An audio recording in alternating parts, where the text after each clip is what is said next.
Welcome back to Life on Cars. Hope you're all keeping well. And it's time for episode 2 of the Silver Spirit Secrets.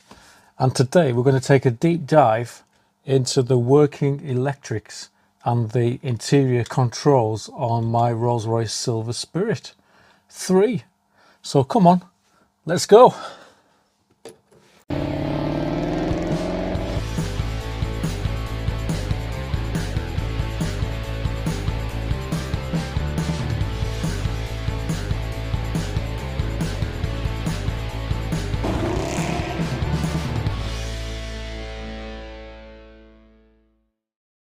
So if you've been following this journey with me on the Rolls-Royce, you might remember way back on episode 3 of the main playlist, not long after we got the Rolls-Royce, we put some battery power onto it for the first time. And I went through some of the electrics to see what was working back then. And there was quite a few electrical faults, or there appeared to be. Well, the good news is, since then, obviously I've had the car for about 3 months now, and I've been doing various jobs on it, and I'm pleased to say that with some very basic checks, we are now down to 2 electrical faults on the interior and all the controls, which isn't bad going, is it, for a 30-year-old Rolls-Royce which was abandoned. So let me show you which faults we've got left, and then we'll get into having a look at the other electrics. So if you've got a good memory, then you may recall that what we had when we did our initial investigations with power was that we had no central locking at all, and the driver's seat controls, so these controls here which control the backrest and the base of the seat and the forward and backwards of the seat, were not working. So I still have that fault. That fault I need to investigate. I think I'm going to start looking at that a bit later on today when I finish with you guys. Pretty sure that it's the ECU which is underneath the seat. So I'll probably need to remove the seat, get to the ECU and see what's going on. From looking on the internet, it's a battery that's probably failed and possibly leaked and damaged the control module.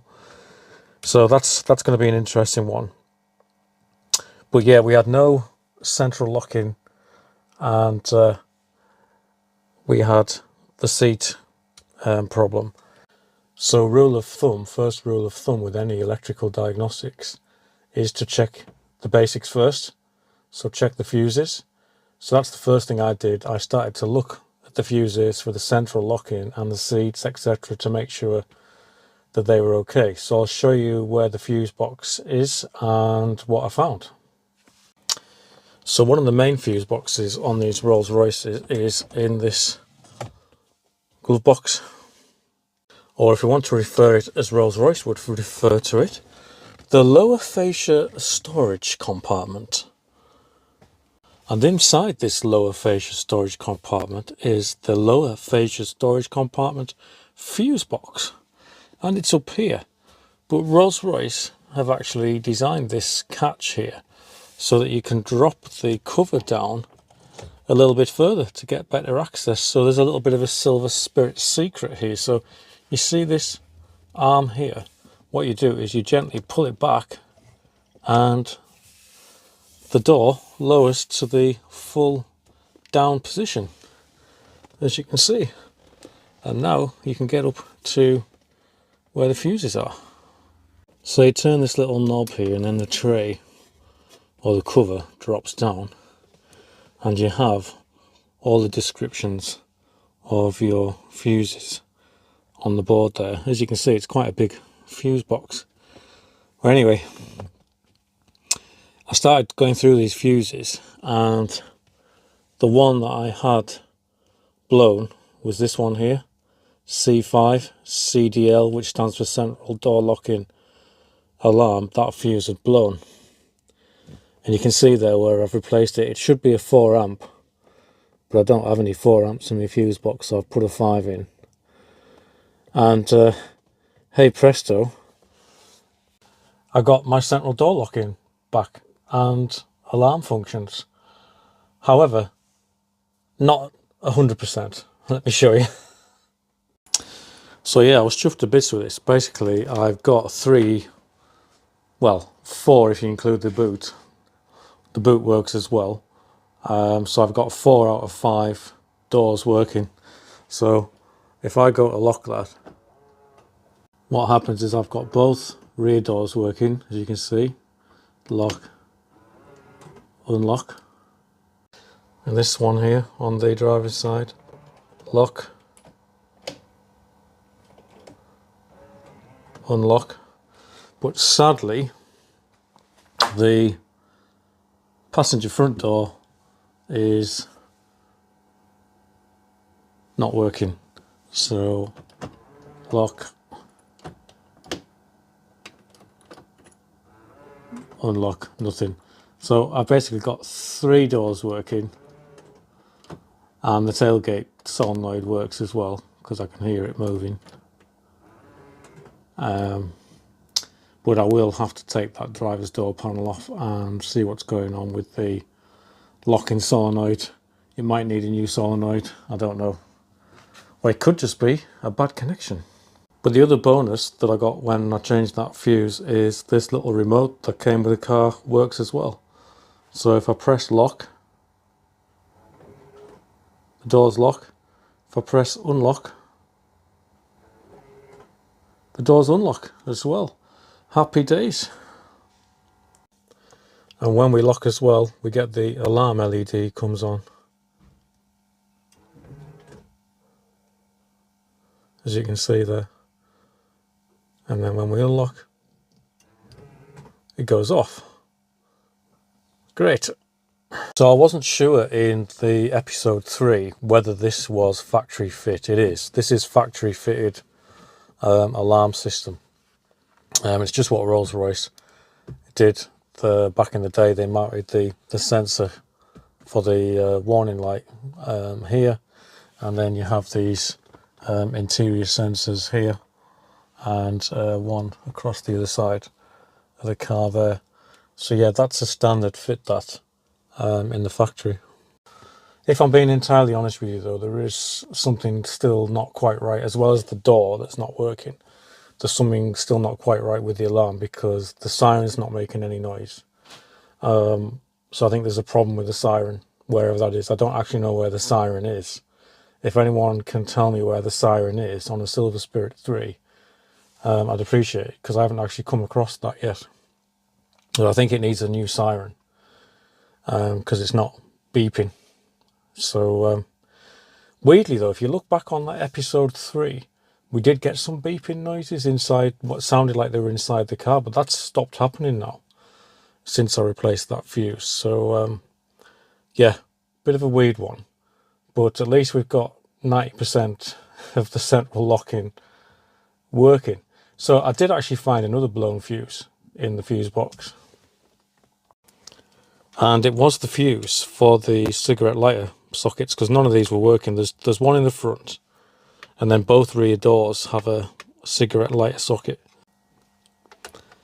but they all work now, as you can see. So yeah, I've got a working socket now, which is going to be good for charging when the car's back on the road. And yeah, these back ones are working as well. Interestingly, because I do have all the chrome plated lighters that go in these sockets, and interestingly they do work.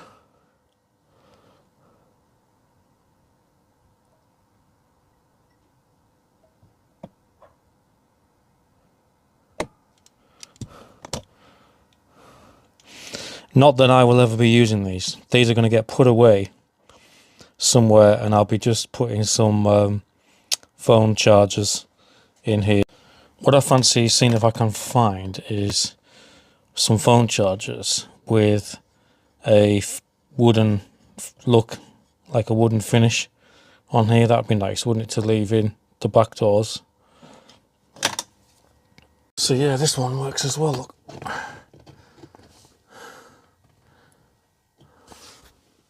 Anyway, on to the main reason I wanted to do this video. The dashboard and controls on these Silver Spirits of this era are wonderfully reserved, but actually do have a lot of secrets. There's a lot of features that you don't actually realise are here. But I just love the way the dashboard looks and the way that we still have lovely features, retained features like switches like this here for the windscreen wipers rather than a stalk, and you get the same for the ignition. So the ignition switch here is in the dashboard, which I quite like, and then we have a lovely chrome switch for the lights as well. But yeah, I mean, the features like these vents here, which are lovely, the way they're designed and the way you just pull out that little knob there to get air to come out, is really, really nice. Lovely and reserved, but beautiful to look at. I know I've said it before, guys, but the way these doors shut, bang, with a lovely thud, really solid. The dashboard wood in this car is spectacular. There's no other word for it. It's absolutely beautiful. It's stunning. Where you have this two layer, if you like, all the way around. So you've got these two different types of wood. That's not an easy thing to do. And these are all handmade. And then that follows around into the door cappings as well, as you can see. So yeah, it's absolutely stunning. Even this piece down here, look, again, the two levels. And that even follows into the center console as well. Just while we're talking about the wood, it's probably worth mentioning that there's two veneers going on here all the way around. So we've got this burr walnut here, but then if you notice, there's a different veneer along the top here, separated by this, which I believe is called a boxwood inlay. So that is actually a tiny piece of wood that is set in all the way round to separate between this, and that carries on the whole way around the interior, even on the companions at the back, which, if you don't know what a companion is, I will tell you a bit later on. But it's marvellous. It's absolutely incredible. So let's give you a bit of a walk around the dashboard and the controls. So air conditioning outlet here for the passenger. This is an airbag here. So this doesn't open, this is an airbag. This is the bit that opens, as you know, lower fascia. Storage compartment and fuse box, we've already been in there. That's accessed by this lovely little chrome button here.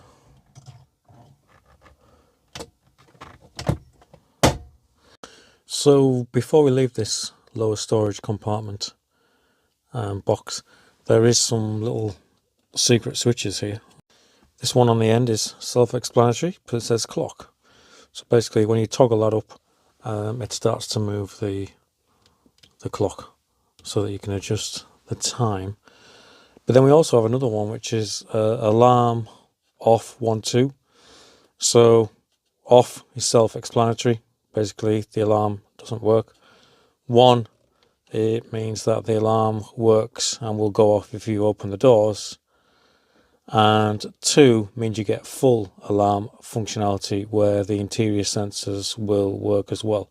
So I'm guessing they fitted this so that you can put it down to 1 if you are leaving somebody in the car, or if you're leaving the windows down and you lock the door, the alarm won't go off because of wind coming in the car or something like that, and setting the sensors off.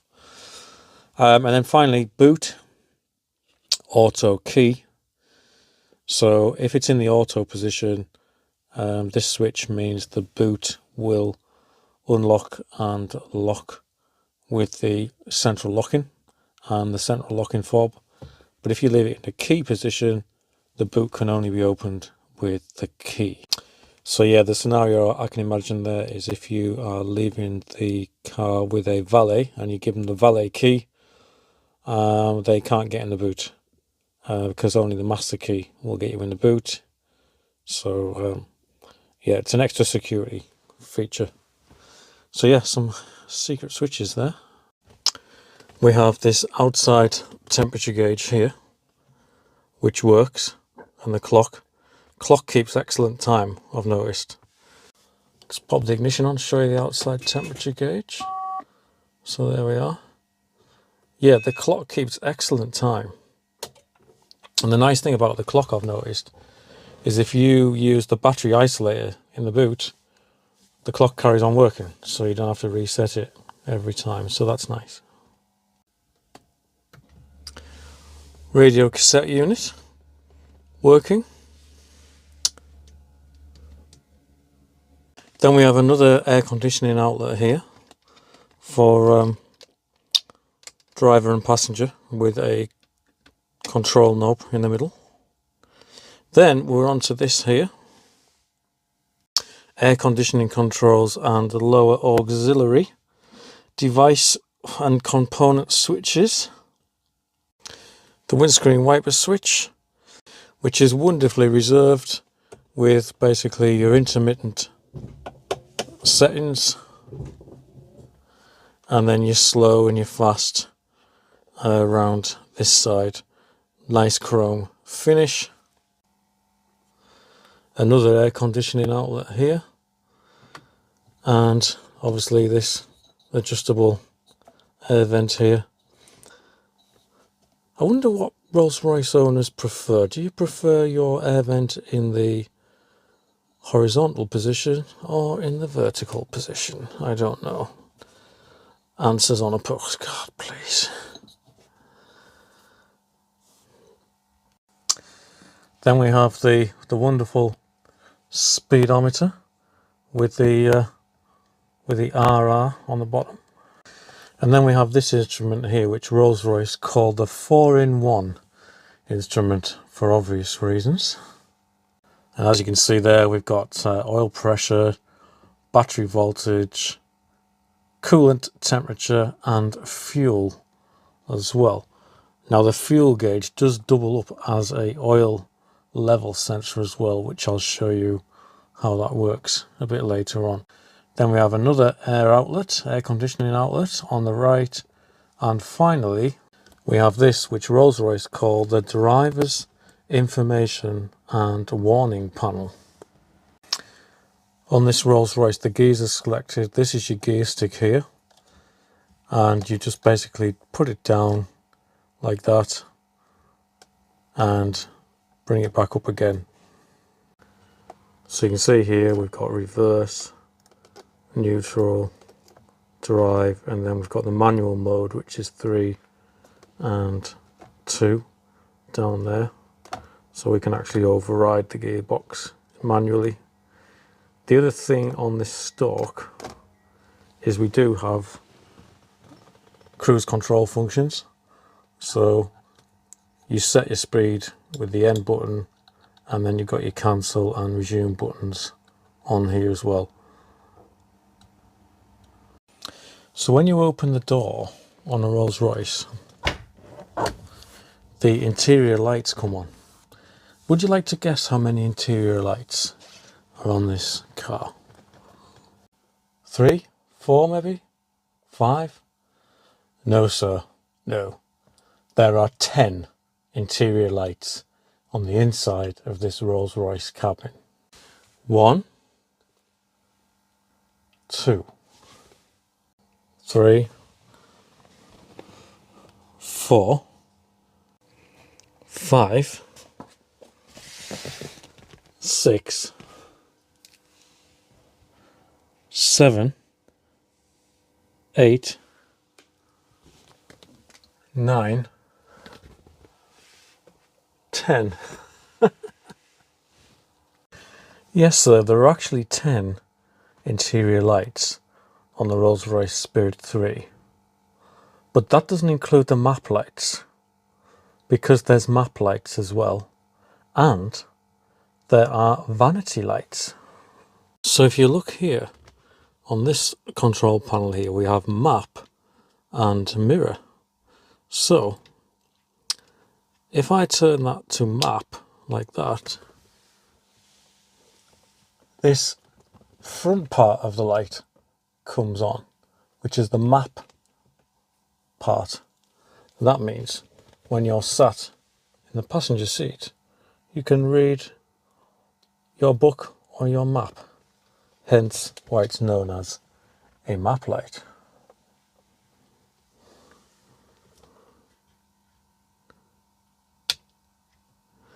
Then we have mirror. So if I press that down like that, we actually have a light under there as well, called a mirror light. Off, on. Now the driver's side gets a mirror light and a function to put all the roof lights on if he wishes. So if I press that to roof,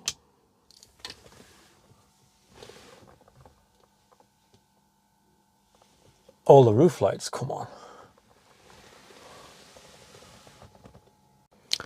And if I press the mirror, the mirror light comes on. But if you sat in the back of the Rolls-Royce, what you also get is a map light, should you wish to use it.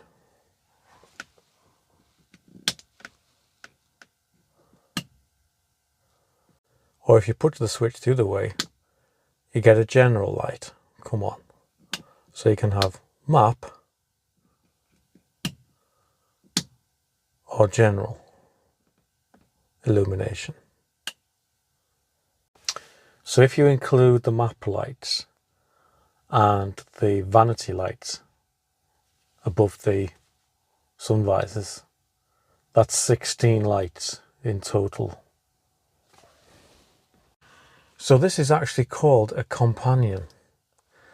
And what it is for is when you're sat in the back, before you exit the vehicle, you might want to check that your makeup is correct by using the mirror, or you might want to check your hair.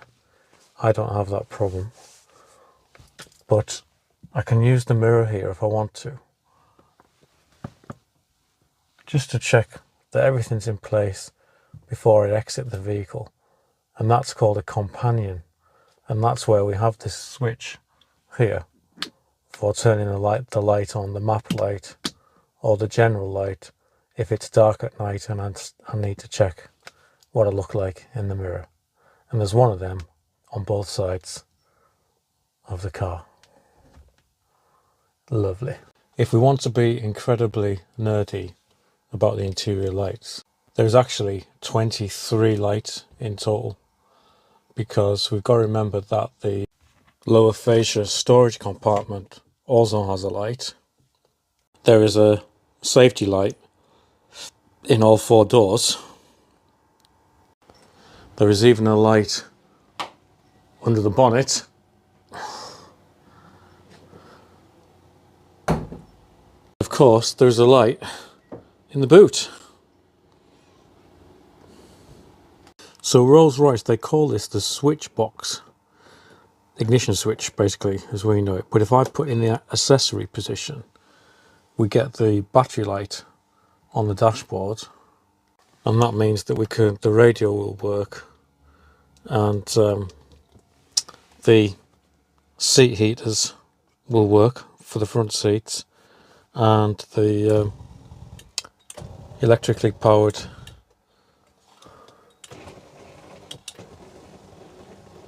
seats will also work. Mirrors will work as well in the ACC position. Yes, they do.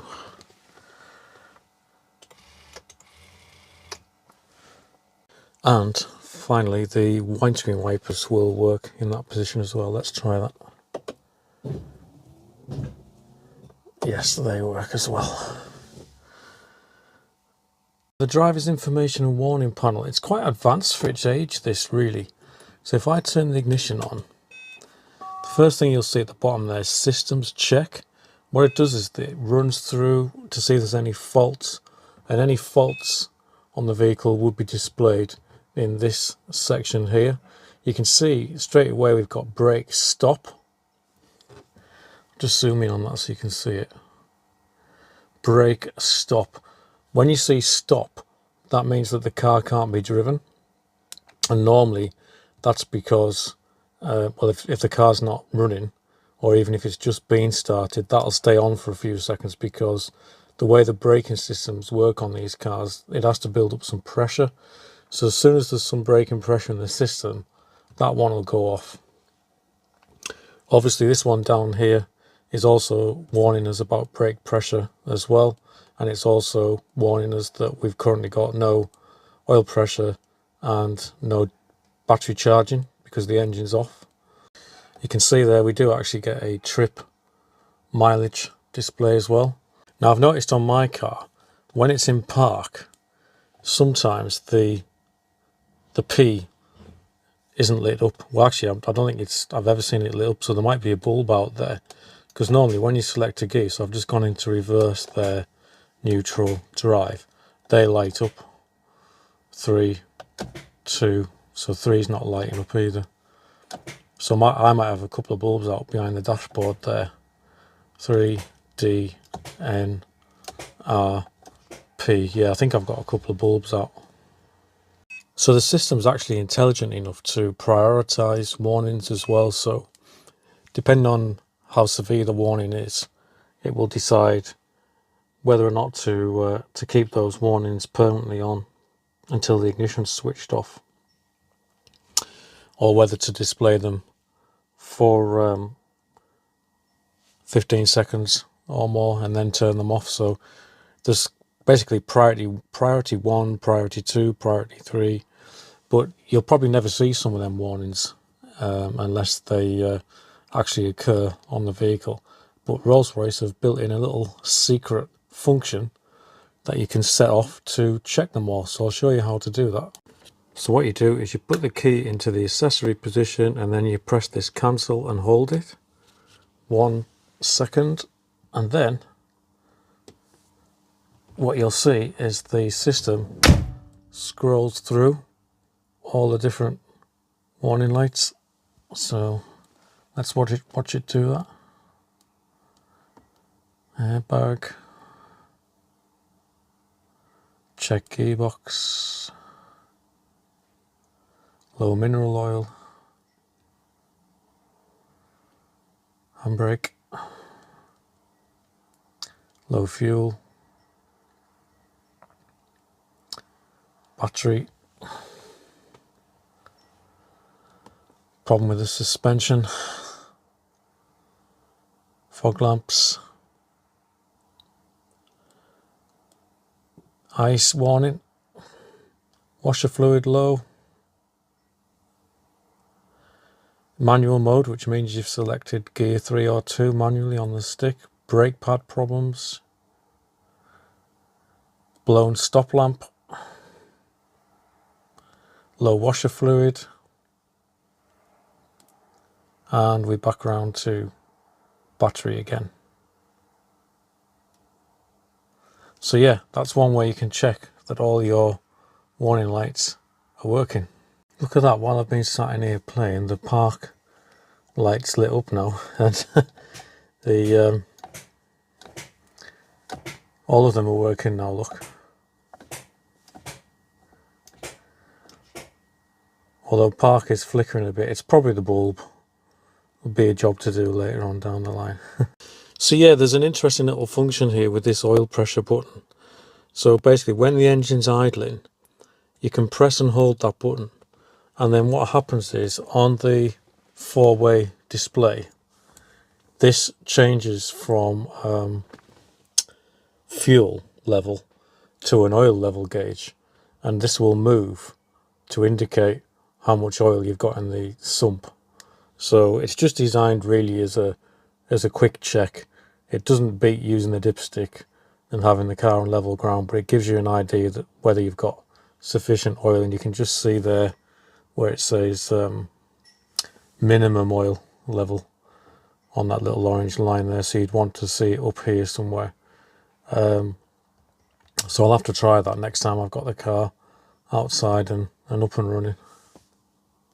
Then we've got the ability here to lock the windows, hazards, which work. This here is to select snow mode or manual mode for the gearbox in bad weather. Rear fog light, and then we've got a button here to release the fuel door on the side of the car, and we've got a panel dimmer switch there, which it's a rotary switch which you can turn left and right to change the illumination of the dials on a night. Then you've got your aircon controls here, which most of the time are better off being left in auto. These lovely little dials here for changing the temperature coming out the vents at the top and the bottom.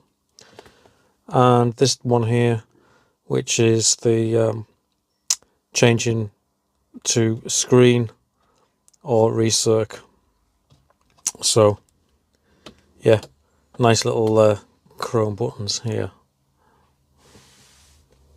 The only other thing I haven't mentioned, it does have a automatically dimming rear view mirror, which is quite high tech for the day. So you can have a setting between low, full and off. So we'll have to see if that works when we're out on the road. But basically the way these work, someone's lights are really bright behind you, this will automatically dim because it has a little sensor in it that picks up the light that's coming into the mirror. So yeah, quite a high-tech feature for 1994. And then on the driver's door you've got your four buttons for all the electric windows, which all work on my car. Central lock-in as well, which does work now. I shall demonstrate.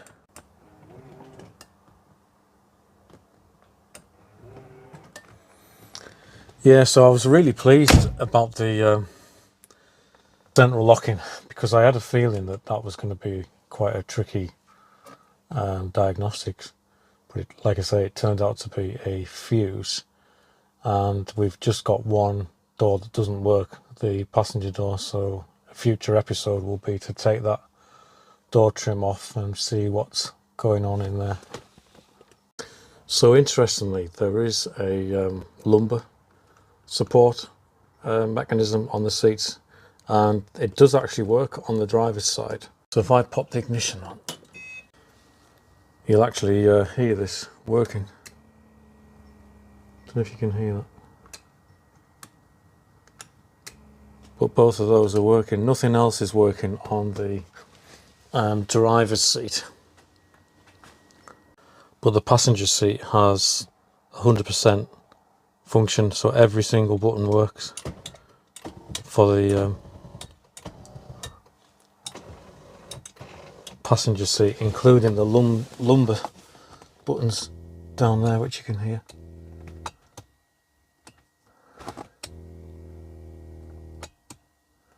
So they're like a little air pump that pumps up the sides and the back of the seat for the lumbar. So yeah, they're still working. Horn works. I spent ages cleaning out this centre cubby box, which is lockable, because it was horrible in there. There was a few things that had been left in that had, well, shall we say, there was an old Baby Bell cheese that had been left in there, so that wasn't very nice, and a few other things. So yeah, but that's lovely and clean in there now. So if you watched episode 1 of the Silver Spirit Secrets, I revealed this beautifully engineered box here, that this armrest that opens and reveals this original GSM brick phone which is still powered. It makes a bleeping noise. You've probably heard it during this video when I put the ignition on. We get a, hear that? That's the that beep. That's the phone powering up. But interesting. What I wanted to mention was there's no mention of this phone in the owner's manual. So I'm guessing that the phones, you could basically probably specify where you wanted the phone. So it may be that you wanted the phone in the rear armrest. So or maybe somewhere else, I don't know. But if there's any Silver Spirit owners watching, I know some of them do watch, tell me where your phone's located if you've got a phone, because I'm guessing that, like I say, I'm guessing that that's an optional extra. That's why it's not in the book. Similar to I know some cars have beautiful picnic tables in the back of the seats, which mine doesn't have, and I'm guessing there are some other options that you can get as well. So yeah, I'd be interested to know. So plenty of messages on that one. Interestingly, on the passenger side, the central locking switch works the other 3 doors. So if I press that, you'll hear the other doors lock and unlock.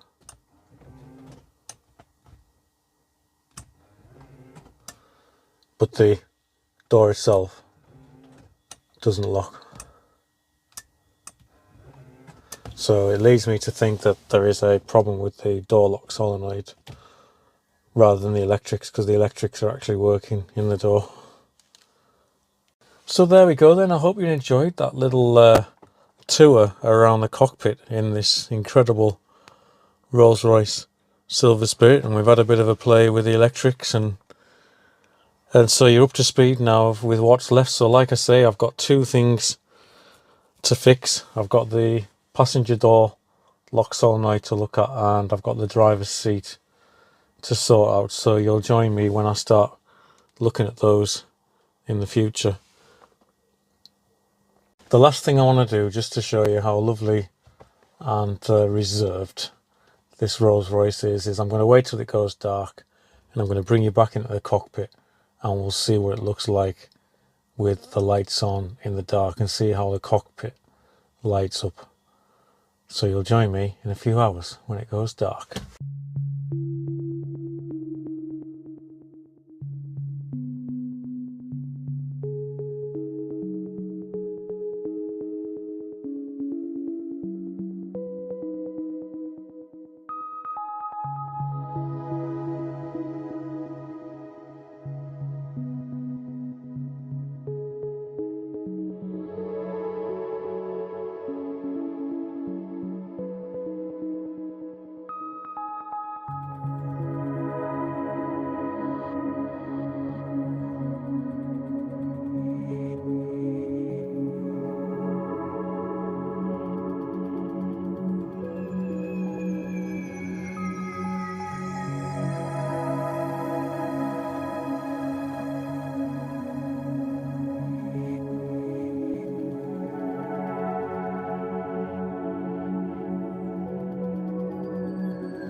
Well, there we are then. I hope you enjoyed this episode 2 of the Silver Spirit Secrets, and it's brought you right back up to speed with what's going on with this car electrically, and hopefully you had an enjoyable tour around the cockpit and the features inside this amazing hand-built Rolls-Royce from Crewe. So don't forget to like, comment and subscribe if you found the episode interesting. If you're new to the channel, subscribing doesn't cost you anything, and it helps me build the channel up. So please go ahead and hit that subscribe button. You can actually become a channel member as well, where you get perks such as early viewings for the videos when that's available, and priority replies to comments as well. So check that out if you're interested. Oh, and before I forget, please, yeah, plenty of comments, especially if you know anything different or you've seen something different in a Rolls-Royce Silver Spirit that's not in my car. I'd really be interested to know what variations there are and what was available from the factory, because I don't have that information in my handbook. So yeah, that would be quite cool to find out about that. But in the meantime, stay safe, stay well, and drive carefully. And I'll see you all again very soon with something else on Life on Cars. Bye bye, guys. Bye bye. Yes, Jeeves? Really? Oh, well done. Well done for getting those Oasis tickets. That's marvellous. I knew you could do it. Bye bye now. Bye bye.